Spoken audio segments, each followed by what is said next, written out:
ಎಂದಿನ ಸಂಪ್ರದಾಯದಂತೆ ಯಾವುದೇ ಒಂದು ಶುಭ ಕಾರ್ಯ ಅಥವಾ ಮುಂದಿನ ಶುಭಗಳನ್ನು ನಾವು ಆಲೋಚನೆ ಮಾಡುವಾಗ ಸಿದ್ಧಗಂಗಾ ಮಠಕ್ಕೆ ಭೇಟಿ ಕೊಡ್ತಕ್ಕಂಥದ್ದು ನಮ್ಮ ಸಂಪ್ರದಾಯ. ಇವತ್ತು ನಾನು ರಾಜ್ಯದ ಉಪಮುಖ್ಯಮಂತ್ರಿಯಾಗಿ ಅಧಿಕಾರ ಸ್ವೀಕಾರ ಮಾಡಿದ ಮೇಲೆ ಮೊದಲನೇ ಬಾರಿ ತುಮಕೂರಿಗೆ ಬರ್ತಾ ಇದ್ದೆ. ಆ ಸಂದರ್ಭದಲ್ಲಿ ಶ್ರೀಮಠಕ್ಕೆ ಭೇಟಿ ಕೊಟ್ಟು ಪೂಜ್ಯ ಸ್ವಾಮೀಜಿಯವರನ್ನು ಅವರ ಆಶೀರ್ವಾದವನ್ನು ಪಡ್ಕೊಂಡು ಗದ್ದಿಗೆಗೆ ಪರಮ ಪೂಜ್ಯ ಶ್ರೀ ಶಿವಕುಮಾರ ಸ್ವಾಮೀಜಿಯವರ ಗದ್ದಿಗೆಗೂ ಕೂಡ ಭೇಟಿ ಕೊಟ್ಟು ಅವರ ಆಶೀರ್ವಾದವನ್ನು ಪಡ್ಕೊಳ್ತಕ್ಕಂಥ ಎಲ್ಲರಿಗೂ ಸಿಗ್ತಕ್ಕಂಥ ಅವಕಾಶ. ಯಾಕೆಂದರೆ ಬೇರೆ ಬೇರೆ ಊರುಗಳಲ್ಲಿ ಅಥವಾ ಜಿಲ್ಲೆಗಳಲ್ಲಿ ಇಂಥ ಅವಕಾಶ ಸಿಗೋದಿಲ್ಲ. ಹಾಗಾಗಿ ನಾವು ಯಾವತ್ತೂ ಕೂಡ ನಮ್ಮ ಇಡೀ ಕುಟುಂಬ, ನಮ್ಮ ತಂದೆಯವರು, ನಮ್ಮ ಸಹೋದರರು, ನಮ್ಮ ಇಡೀ ಕುಟುಂಬ ಯಾವತ್ತೂ ಕೂಡ ಸಿದ್ಧಗಂಗಾ ನಡ್ಕೊಳ್ತಕ್ಕಂಥ. ಹಾಗಾಗಿ ಇವತ್ತು ಬಂದಿದ್ದೇನೆ, ಅವರ ಆಶೀರ್ವಾದವನ್ನು ಪಡ್ಕೊಂಡಿದ್ದೇನೆ. ಮುಂದಿನ ದಿನಗಳಲ್ಲಿ ರಾಜ್ಯದ ಈ ಹೊಸ ಇಲಾಖೆ ನನಗೆ ಸಿಕ್ಕಿರ್ತಕ್ಕಂಥ ಕಂದಾಯ ಇಲಾಖೆಯಲ್ಲಿ ಕೆಲಸ ಮಾಡುವಾಗ ಇದರ ಆಶೀರ್ವಾದ ಅಗತ್ಯ ಅಂತ ಹೇಳಿ ನಾನು ಭೇಟಿ ಮಾಡಿದೆ. ಇವತ್ತು ಮಾನ್ಯ ಮುಖ್ಯಮಂತ್ರಿಗಳು ಮಾನ್ಯ ಡಿ ಕೆ ಶಿವಕುಮಾರ್ ಅವರು ಅಧಿಕಾರ ಸ್ವೀಕಾರ ಮಾಡಿ ವರ್ಷ 4 ದಿವಸ ಆಗಿದೆ.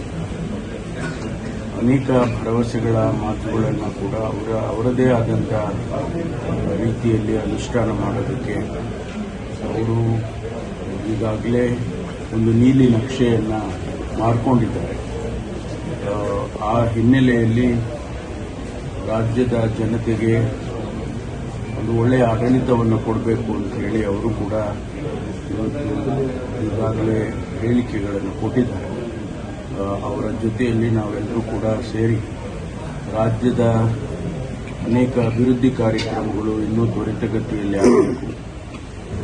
ವಿಶೇಷವಾಗಿ ನಮ್ಮ ಜಿಲ್ಲೆಯಲ್ಲಿ ಅನೇಕ ಜ್ವಲಂತ ಸಮಸ್ಯೆಗಳಿದ್ದಾವೆ.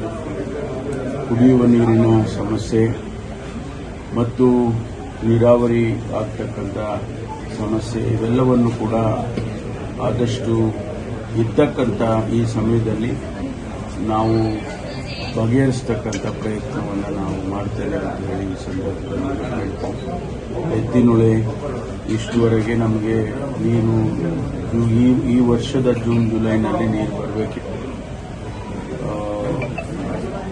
ಏನು ಅರಣ್ಯ ಇಲಾಖೆಯ ಸಮಸ್ಯೆಯಿಂದ ಒಂದಿಷ್ಟು ತೊಂದರೆ ಆಗಿದೆ. ಅದನ್ನು ಬಗೆಹರಿಸಿ ಆದಷ್ಟು ಶೀಘ್ರವಾಗಿ ನೀಡ್ತಕ್ಕಂಥ ಪ್ರಯತ್ನವನ್ನು ಮಾಡ್ತೇವೆ. ಕೇಂದ್ರ ಸರ್ಕಾರ ನಮಗೆ ಅನುಮತಿಯನ್ನು ಕೊಡಬೇಕು. ಇನ್ ಪ್ರಿನ್ಸಿಪಲ್ ಅವರು ಕೊಟ್ಟಿದ್ದಾರೆ ಅಂತ ಹೇಳಿ ಈಗಾಗಲೇ ತಿಳಿದಿದೆ. ಅದನ್ನು ಉಪಯೋಗ ಮಾಡಿಕೊಂಡು ಆದಷ್ಟು ಬೇಗ ಕಾಮಗಾರಿಗಳನ್ನು ಮಾಡಿ ತರ್ತಕ್ಕಂಥ ಪ್ರಯತ್ನವನ್ನು ಮಾಡ್ತೇವೆ.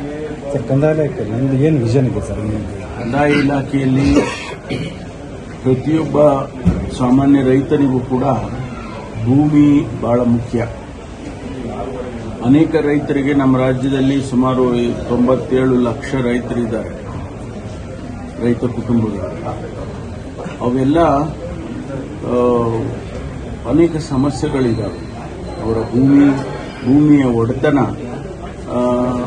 ಇನ್ನೂ ಕೂಡ ಅವರಿಗೆ ನನ್ನದೇ ಭೂಮಿ ಅಂತ ಹಕ್ಕನ್ನು ಕೊಡ್ತಕ್ಕಂಥದ್ದು ಬಹಳಷ್ಟು ಕಡೆ ತೊಂದರೆಗಳಾಗಿದ್ದಾವೆ. ಅದನ್ನು ಬಗೆಹರಿಸ್ತಕ್ಕಂಥ ಪ್ರಯತ್ನವನ್ನು ಮಾಡಬೇಕು. ಮತ್ತು ಇಲಾಖೆಯ ಒಳಗಡೆ ಅನೇಕ ಸಮಸ್ಯೆಗಳು ಕೂಡ ಇದ್ದಾವೆ. ನಮ್ಮ ಸಿಬ್ಬಂದಿಯವರಿಗೆ ಪ್ರಮೋಷನ್ ಇರ್ಬೋದು, ರಿಕ್ರೂಟ್ಮೆಂಟ್ ಇರ್ಬೋದು, ಆ ಸಮಸ್ಯೆಗಳು ಕೂಡ ಇದ್ದಾವೆ. ಅವೆಲ್ಲ ಬಗೆಹರಿಸ್ತಕ್ಕಂಥ ಕೆಲಸವನ್ನು ಮಾಡ್ತೇನೆ, ಆದ್ಯತೆ ಮೇಲೆ ಮಾಡ್ತೇನೆ. If you like this video, ಬೇಗ ಲೈಕ್ ಮಾಡಿ, ಕಾಮೆಂಟ್ ಮಾಡಿ, ಶೇರ್ ಮಾಡಿ ಹಾಗೂ ಯೋಯೋ ಟಿವಿ ಕನ್ನಡವನ್ನು ಸಬ್ಸ್ಕ್ರೈಬ್ ಮಾಡಿ.